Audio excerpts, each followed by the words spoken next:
Military government, American style, is not an organized system of loot. That distinguishes it from the efforts in military government of the Axis powers. What it is a sincere effort to preserve and restore order at a time when that job is most difficult to do. I think a reference to how that job is to be done by Americans when they are operating in military government can best be given by referring to an old military government order written nearly 100 years ago. When men take up arms against one another in public war, they do not cease on that account to be moral beings responsible to one another and to God.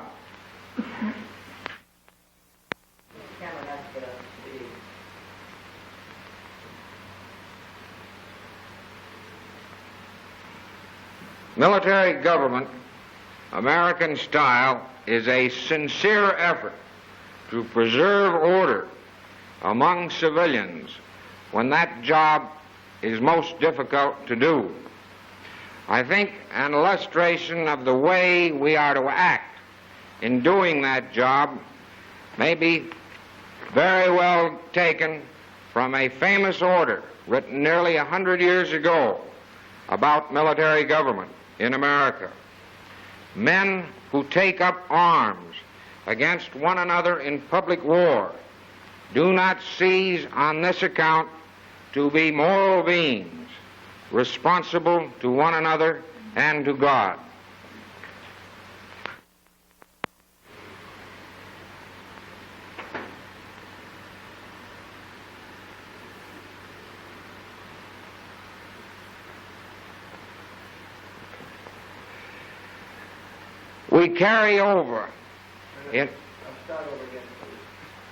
We carry over into American military government in an occupied territory many of the principles that we apply here in America itself.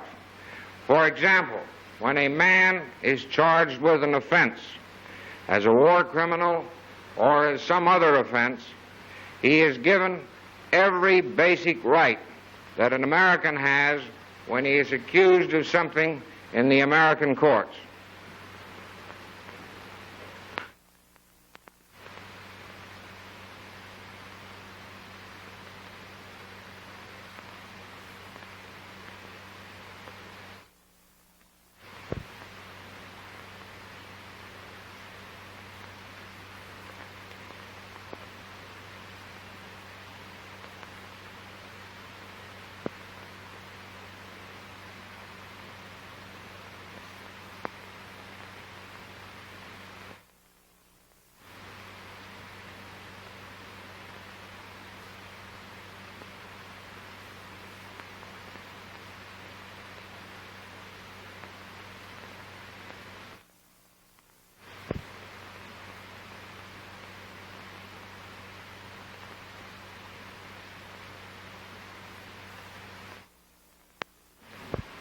When I drop my hand, Colonel, we will start. Very good.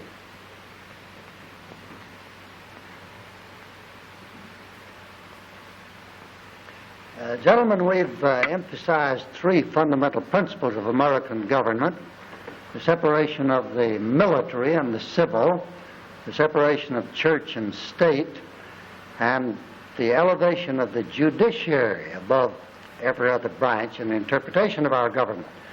Have you comments or questions on any one of these? Don't you think, Colonel, that those things are typical outgrowths of American development, and that it is not possible to come to a similar achievement in continental Europe, especially in Germany? Well, these are all children of their own soil, but the soil is much alike the world over, isn't it? Yes, I think that men basically are the same, but nevertheless America has had a special chance in developing the kind of government which you have described, because it was free from the legacy of dynasties.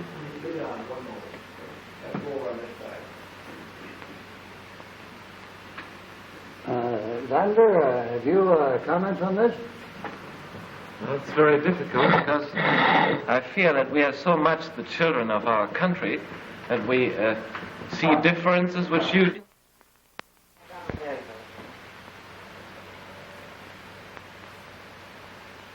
Gentlemen, your problems are our problems. As you know, we're not here to propagandize you, but to enlighten you if we can. Sir, I really should like to elaborate a little bit more on the problem of the separation of church and state, because I really think that the fact that we never achieved in establishing that separation had a great bearing upon the whole development of our country. And I would be especially interested in analyzing whether it will be possible or not to achieve this separation this time. You have to first decide whether it's desirable, won't you? That's right, but I think it certainly is.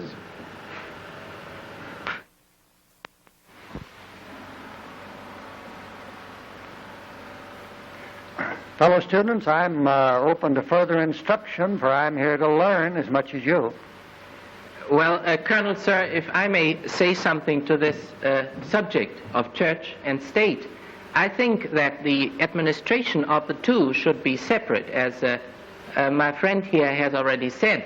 But I think that modern state should act according to Christian principles, and it should at the same time not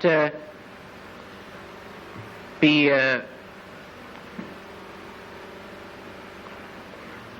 It should, but do you know any way of getting it to do so? Well... You don't hope by separating them to achieve that end, do you? Yes, I think that the administration can be separate, but that at the same time the government should consist of persons, and the state should consist of persons that are on the ground of Christianity. To the consummation, devoutly to be wished. Yes, but I think that if Germany in former years had been on the ground of Christianity, I think that much of the atrocities and much of the inhuman things that have happened would not have happened.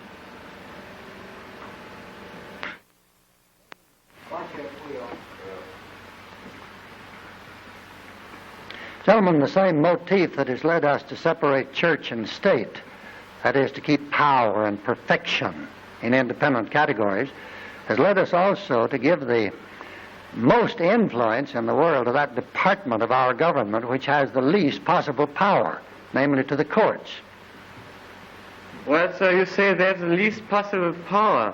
They certainly have no executive power, but I think law and justice in itself is a power as long as it is respected.